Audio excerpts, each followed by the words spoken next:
Hey everyone, Dr. Frunky here with a brand new unboxing video for you. In front of us is a Reate knives pouch. Now, for those of us that have owned a Reate knife in the past, we are familiar with this very nice case that they send all their knives in.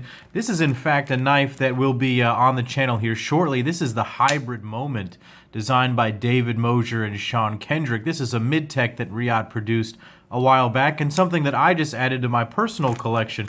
But I wanted to show this case because the knife that's going to be featured in this video comes in this case.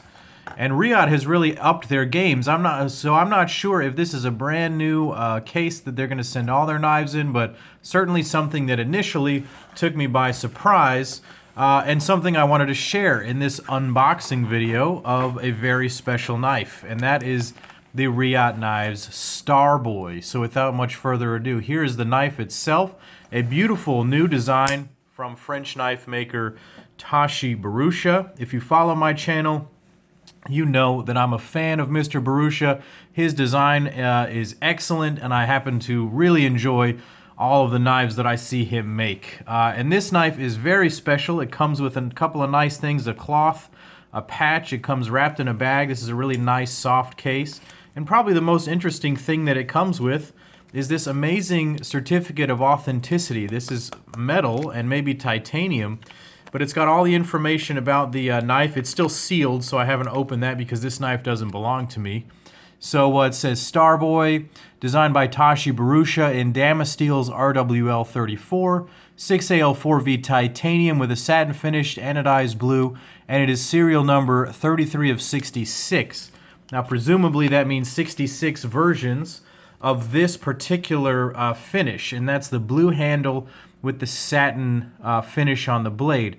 There are other iterations of this. They make a regular plain handle, they make a black handle, they have a black blade one, they have a Damasteel version, they have stonewashed RWL 34, and this satin finish. So a lot of different options to choose from. They're available at a lot of the big knife makers right now, but again, a very limited quantity of these are going to be made in total. So let's go ahead and look at this knife. Let's get some raw numbers on it. Right up front, let's get this thing on here accurately. You're looking at about a 3.25 inch blade. It's coming back to about right there where the handle is, with about 3 inches of overall cutting length. So a rather small and EDC friendly knife right here. The overall length is coming in at about 7 3/4 inches. The handle itself is about 4 1/4 inches, and the grip space is about 3.6 inches right there for your hand. So it's a relatively small knife. I'm going to bring out another couple of knives for a size comparison. A little preview of some other knives I have on the channel right now. Here's a Zero Tolerance 0808 and a 0450. So these are pretty common knives that a lot of people are familiar with that are also in this smaller 3.25 inch category. So if you're familiar with either of these knives, obviously these are very, very similar in overall profile. These are coming to me by way of Cobra Blades. He's a guy out there who just started doing some anodizing work recently, and I think he's doing top-notch work, so I wanted to show those. Here's the Spyderco Paramilitary 2, and how about the Spyderco Manix 2, a couple more fairly common knives right there. So a rather small, nice EDC size. Some of Tashi's designs have been on the bigger side. You know, the knife that he did with CKF, oh man, that name is escaping me right now. The Muscle, the really big knife, was huge. Some of his other ones are a bit chunky, so this is a nice, smaller EDC size. Let's go ahead and take a look at this thing anatomically. Up front, the blade here is done in a really nice satin finish. This is a very peculiar blade grind, and I think this is going to be the most polarizing thing about this knife. In discussing this with a few of my friends, some have described this as rather unfinished looking, and I can understand that because it almost looks like part of the blade was kind of lopped off right there.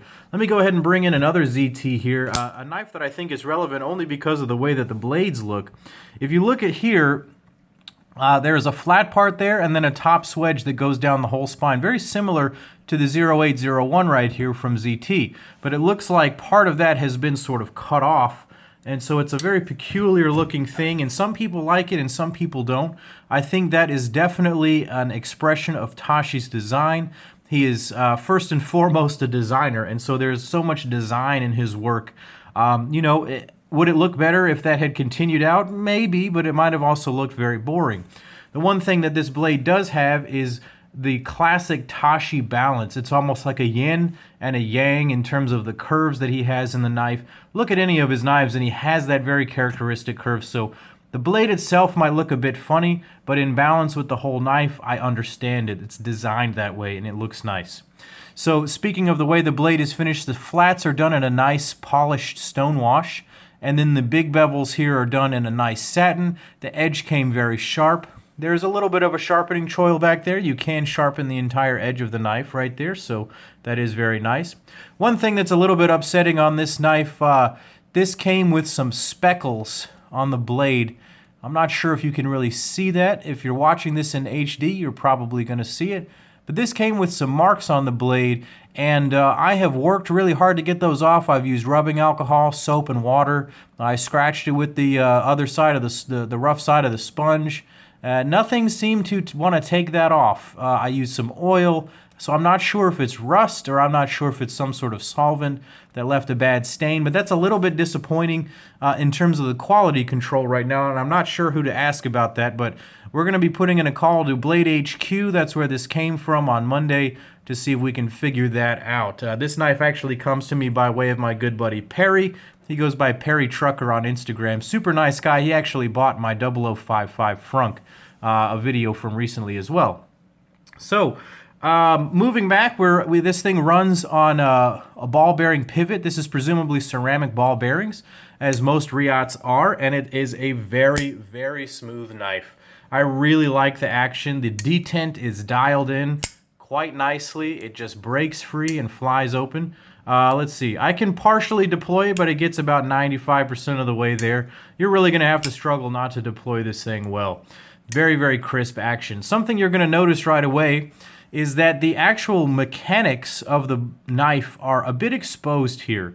And I have mixed feelings about this, and that's because if you can see as the knife opens, there's an internal stop pin that kind of comes back and locks into place right there. And while it is a nice compact design, it does in fact expose that mechanism to the external world. Now, a lot of people aren't going to be hard using this knife, but sticking this into a pocket, you are going to build up lint in there over time. Unless you're fanatical about cleaning your knives like myself or some of the other crazies out there, this thing is going to get dirty, and it just may be a bit of a problem. Now, I imagine this knife is rather easy to service. There are really only 3 screws that have to come off to take it apart. And knowing Reate's quality, you can take it apart with no problem, but that is just something to consider. We'll see how that plays out over time. Moving back to the handles, this is my favorite part of this knife.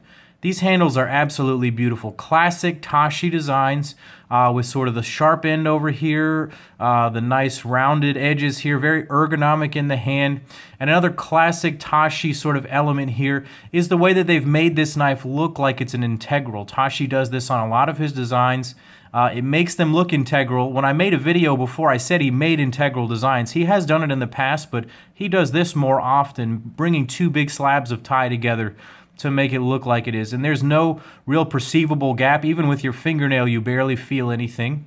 It's allowed him to integrate the lanyard hole very nicely into the back there. The pocket clip is 3D milled and definitely flows with the design of the knife. Just take a look at that line. That milled line that goes through the pocket clip and continues onto the handle. Very nice touch right there. That line is replicated on this side. Another nice little design piece is this end right here, where you see that there is an actual V instead of just the normal sort of 2 slabs of tie coming together and there just being a gap with some standoffs. That's a really nice, elegant design. And you know what? I bet you could probably use that to pry a nail up out of the wall if you really needed to. I bet that may actually function pretty well like that. I want somebody to try that out. I'm not going to do that because it's not my knife. But in any case, I appreciate you guys watching. What do you guys think of this knife? This is really just an unboxing and initial impressions.